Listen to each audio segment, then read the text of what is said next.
Hey, good morning, everybody. We are back again with another episode of Pay It Forward with our special guest today, Benjamin Reedy. Welcome, the head engineering of APR and Holley. How you Thank doing, you, man? sir. Oh, I'm doing great. How are you today? I'm doing fantastic. I'm really glad to have you here to talk to another fellow vet and somebody that sits in such a position like you do. No, thank you. I'm happy to be here. Great to talk to more other vets. Yeah. So let me hear a little bit about you, your background, your military background, and like how that kind of worked out, the whole transition over to the civilian world in your side. Yeah. So joined the military helicopter mechanic at a young age. I didn't know what I wanted to do with my life and figured that would be some fun while I was figuring out. I spent 6 years in the military and ended up moving from the crew chief on the Black Hawk helicopters to the quality control. And I actually worked with engineers on modifications and repairs. Uh, Decided they got paid way more money to live a little bit nicer than I did. So my last role, they set me up really nicely as I was on a night shift. So I'd done all the night courses, all the online courses I could, and actually started going to school during the day. So not much Okay. time for Very sleep. challenging. Yeah, not a lot of time for sleep, but it really paid off. Is by the time I got out of the military, I had 2 years left to my bachelor's and was already going to Kansas State University. So I figured I'd finish it out right there. So the transition for me was extremely easy because I had to move, it was like 10 miles to the actual town where the university was. And I'd already met a bunch of people, so had housing all figured out. So by the time I got out, everything was fairly lined up for me just to jump into school full time. And probably one of the best things I did while at the university is you have all the classes and you try and keep a good GPA, but they have things, SAE teams. So Formula SAE, Baja SAE, and these teams kind of build vehicles. So ours part of the Formula SAE team. So build this basically single seater race car that you compete against other universities. And so it took all my mechanic skills that learned from the military and then got to apply the actual engineering skills and got basically the school paid for us to go race. So it's a sweet gig when you can get into Wow, it. that's a really sweet gig.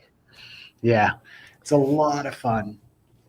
When do you And realize that that you were a gearhead, right? That you wanted to like spend your time or the rest of your like life dealing with like automotive and things of that sort.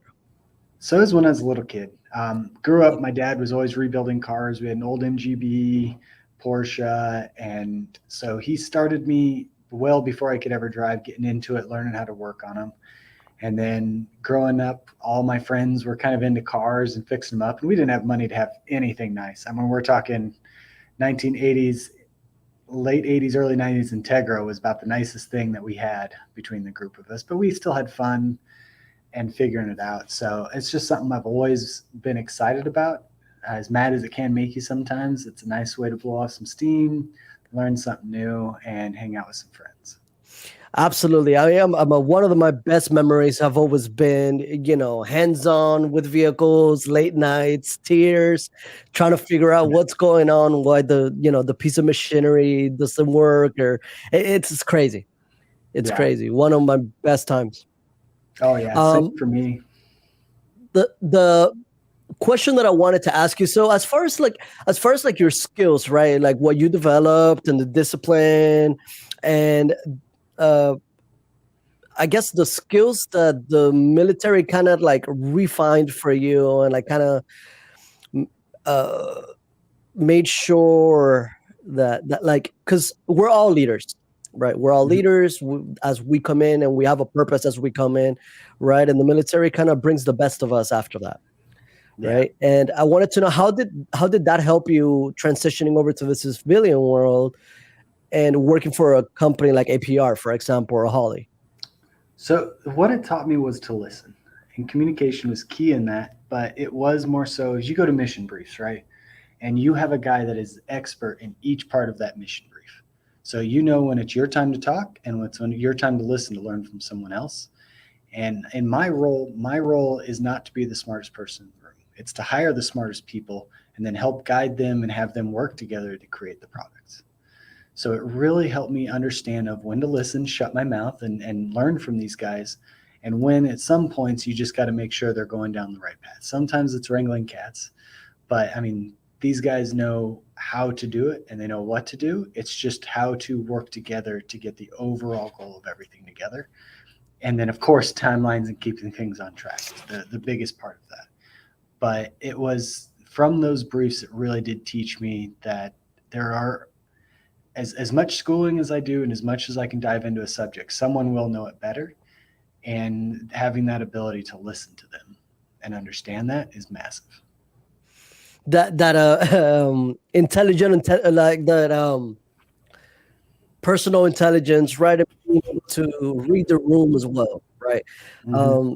Being able to take in and be part of the project, not be the project, right? Yeah. Yeah. That's outstanding. So essentially, Seven Eagle, we focus on helping serve transitioning service members right into the civilian world and vets alike.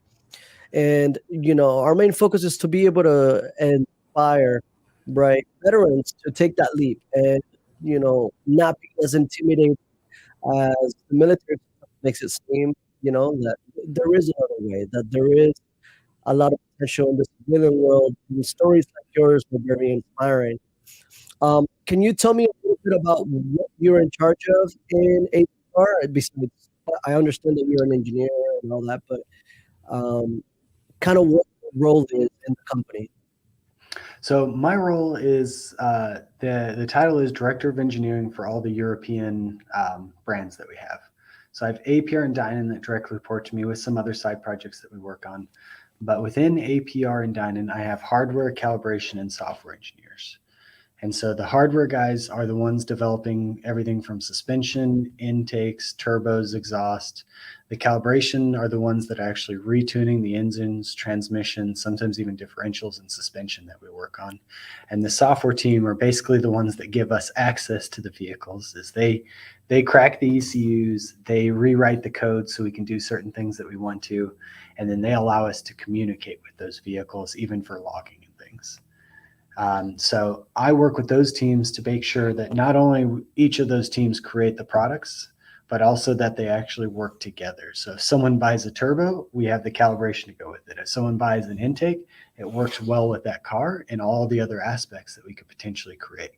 So you end up getting a whole ecosystem of parts that work together in the best way possible. Wow, that's it's heavy, right? Would you say that any of those skills, right, that you practice on, and which we touched about a little bit of it, but would you say that any of those skills are transferable from like the whole like army aspect, right? Is did your role in the military take a like big like part of what you do now? Do you still refer to certain things that you remember or you recall in your field? So I do. A lot of this is redundancies. Is the military, everything in being military special aviation is there's redundancies built into everything. So on the engineering front, we look at every type of failure that we could have and then multiple ways. So if this fails, what happens? So in calibration land, that means you have safeties built in.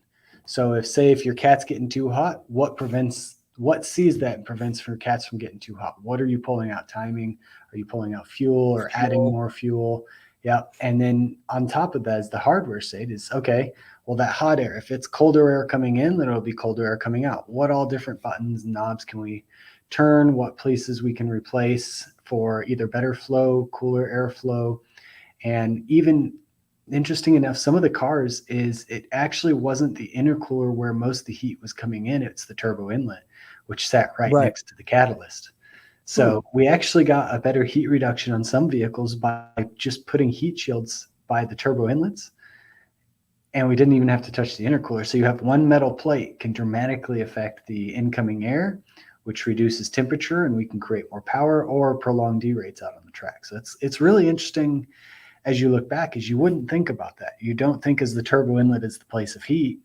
And so you're just looking at, okay, the intercooler, how do I make this bigger? How do I make it more efficient? And it was a much simpler, cheaper project for someone to be able to actually accomplish the goal.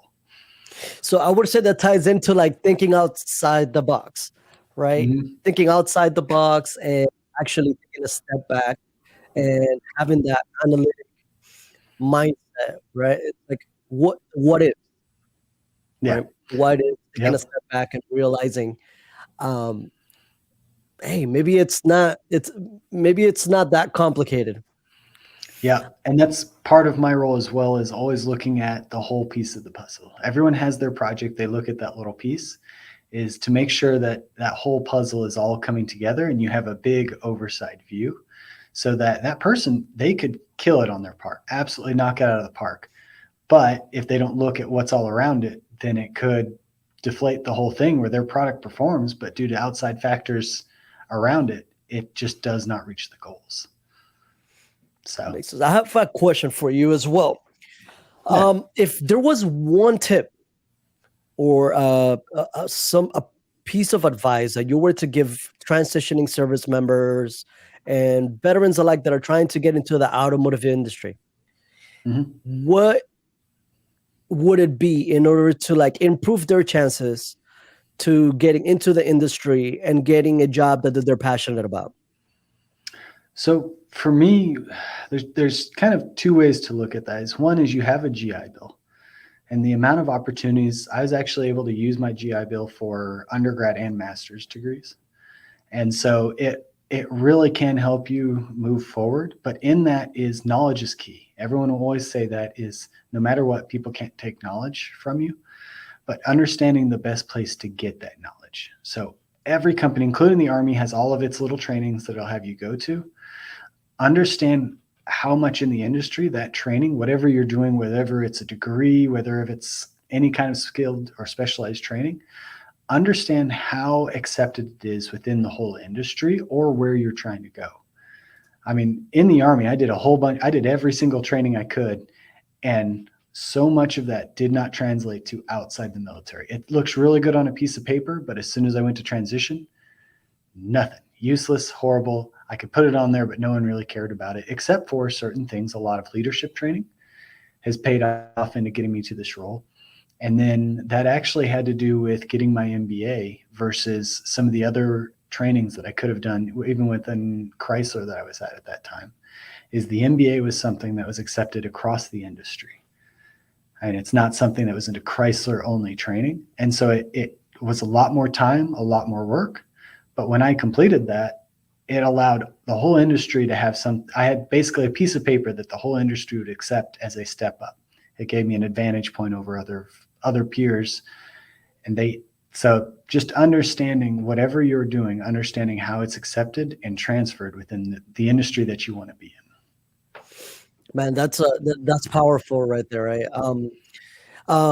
Would you say, right, that the automotive industry right now, it's in a weird transition, right? Mhm. We're dealing with the EVs, right? A lot of auto manufacturers are actually, like Dodge and Chevy, are kind of steering away from the big gas guzzlers and the fun cars that we all love, right? Sadly, yeah. And how does that play a role when it comes to calibrations in your end? Is that something that it's a learning curve for you guys now? So it is. I came in Chrysler. My last position was in the electrified powertrain group in calibration. And so, excuse me, it changes how you look at things, but also what the customers are looking for in products. So EVs, I mean, out of the box, they have torque. They are quick. We see it in all the Teslas. We see it in so many cars. Is your base EV Hyundai is faster than pretty much any car I'd ever driven up until I joined this group or anything at Chrysler. It's insane what you can get out of those. But what the customers are looking for is something different. So as aftermarket, our biggest thing is a customer's experience. It's not just, okay, my job is to get them an exhaust. My job is to make someone enjoy and be able to personalize their vehicle in whatever that means. So right now, all of aftermarket, I mean, you think of exhaust, I want to make it louder, I want to make it perform better. Intake, I want more noise, better looks, better flow, all of those things. EVs, it can be sound. We can actually change or alter the sounds that I have. It can be better performance, it can be better range. So all of Wow. these things that we do as you're looking at the aftermarket is you look for the weaknesses in a car, you look how you can make it better, but you also have to look at what is that experience, what is missing, or what can I add to it. And so you have all of your senses, whether it's a new touch, so a new product on the interior or exterior that adds visual or touch differences to the vehicle, a new sound, so they got acoustic. I mean, I don't know if you've ever been to a racetrack. EVs, we won't get this, but you have the smells of all the race Yeah, fuels. For me, is a absolutely. happy memory, as bad Yep. as even All some of that the ethanol. nitro. Hmm. Yeah. And even some of the nitro cars. I mean, it makes your eyes burn, but it's fun. Hmm. It's exciting. It's something different. EVs, we have to understand on that front was what senses are we trying to alter? What are we trying to get? What do customers want different? What gets them excited? What makes them happy? And that's how we can continue as this industry changes. As long as we keep that part in mind and not just what products we make today, is look at the products that we could potentially make for those customers and how that's going to alter will really shape our future in any of the aftermarket automotive. I would say that as well. Another very interesting topic that I wanted to talk to you about, as a veteran, and it's the mental health aspect of things, right? Um, how do you keep yourself motivated, right? How do you keep yourself grounded, right? Your support system, right? I'm sure your career has a big part of that. You're doing something that you love. But Mm-hmm. what advice would you give, transitioning service members that might be going through, the usual stuff, like PTSD, anxiety, all these things, in order to be able to overcome that and be what they could be in the civilian workforce? I mean, the support system is key. I mean, I'm extremely lucky as I found a wife that understands me and understands a lot of that history. But even so, is I have my closest friends are still ones that I was in the military with, and keep in touch and know that everyone that a lot you have people that went through what you've gone through, not the whole thing. Is I have very different stages of my life. Is I have high school out in Wyoming, the whole military. I spent college in Kansas, Michigan life now in Alabama. Is I have different friends for different aspects of my life, but I have those friends from the military that truly understand a lot of the struggles that you went through, and knowing that I can always rely on them if I need anything, and then same thing for them is being there for them if they ever need anything. Is even last year we had a friend that reached out and he'd been struggling with some things internally, and so we just dropped the hat, planned that weekend, went out there and saw him. And it's something that I love my career. I get very invested in my career, and I'm extremely lucky I found a career that's with my passion. But finding that time outside is my career is also not my whole life. And so understanding that I have a support system and I am lucky, but don't ever be afraid to look back for people and ask people to be there for you that have been there through some of the struggles that you had. Yeah, that's a very, very important point of view, right? Yeah. It is crucial to be able to have your support system, your friends, and just kind of keep in mind that there's more to work than and life. Mm-hmm. So you gotta look at it in different aspects, right? And Yeah. be well And rounded. there's times it is tough though, is you have a vantage point from your experiences. There, as a lot of people know, so much of the nation doesn't go into the military. So they don't have that vantage point. And so it's sadly is as an ex-soldier, you do have to have empathy for the people that don't understand your viewpoint. And so a lot of people always express, have empathy for the soldiers. You don't know what they went through, but on the soldier point, you actually have to look at that as well. As I will find myself very upset with someone complaining about something, to me, it's trivial, like you don't even know. But I can't say that to them, and I have to be respectful that they never went through half the stuff that a lot of these soldiers have gone through. And so you can't hold that against them. And you can alter a lot of your interactions with people when you understand that, okay, they are going to have no idea that there is something much worse than this. You're not going to make situations better by trying to show them that viewpoint, is it's just not something they'll ever experience. So it sounds weird, but having an empathy for someone that truly doesn't understand some of the irritations you may have or some of the struggles you've went through, and just understand that there isn't anything personal there. They just don't have that understanding. Yeah, it's the emotional intelligence again playing a big part of being an effective leader, an effective head of any project that you're part of, right? Mm-hmm.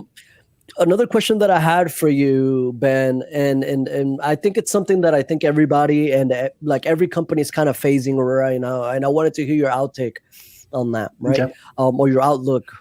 Um, what are some of the challenges that you guys are facing as a company when it comes to the recruiting portion of things, right?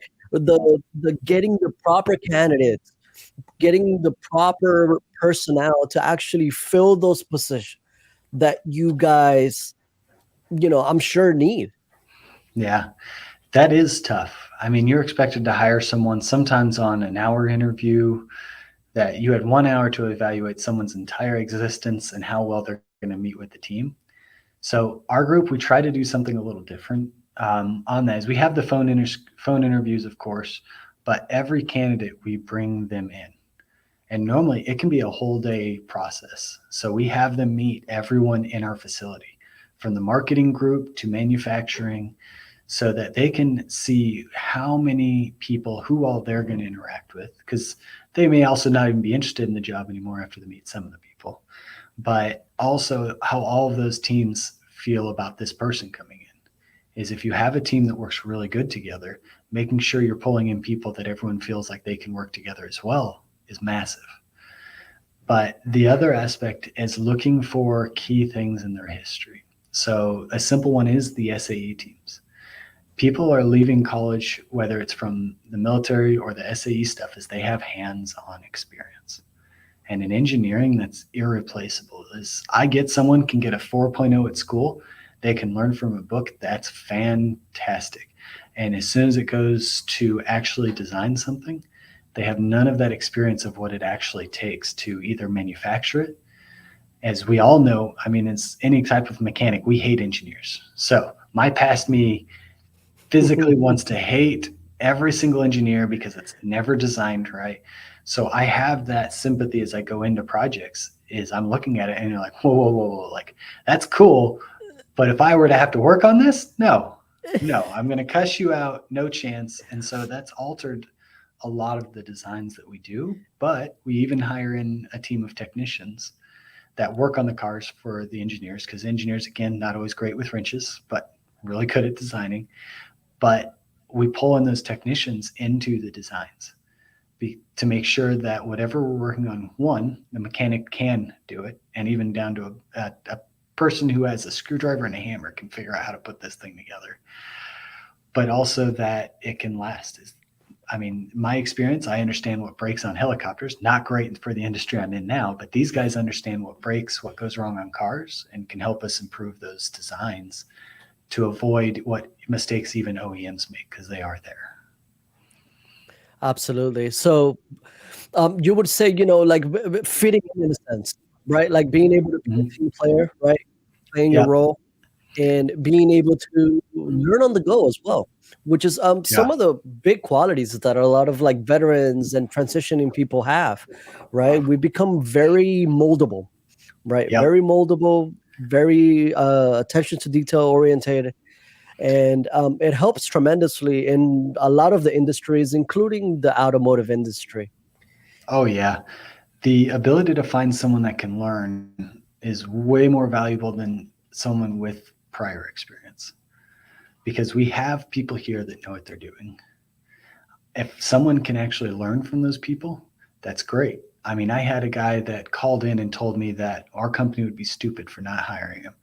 And there's nothing like he demanded to talk to the hiring manager because we would be stupid for not ever looking at him because he's absolutely invaluable. And we never called him because he thought he knew everything. He thought he was king and tough stuff. And at that point, we didn't even care about his experience or history. It showed that he had no ability to actually listen, to figure out what's going on. And so there's nothing we could teach him. He thought he knew it all. Yeah, I mean, that's unvaluable advice that you're giving here, right? And I wanted to thank you very much for your time, Ben. Of Like, course. I'm very appreciative of your time.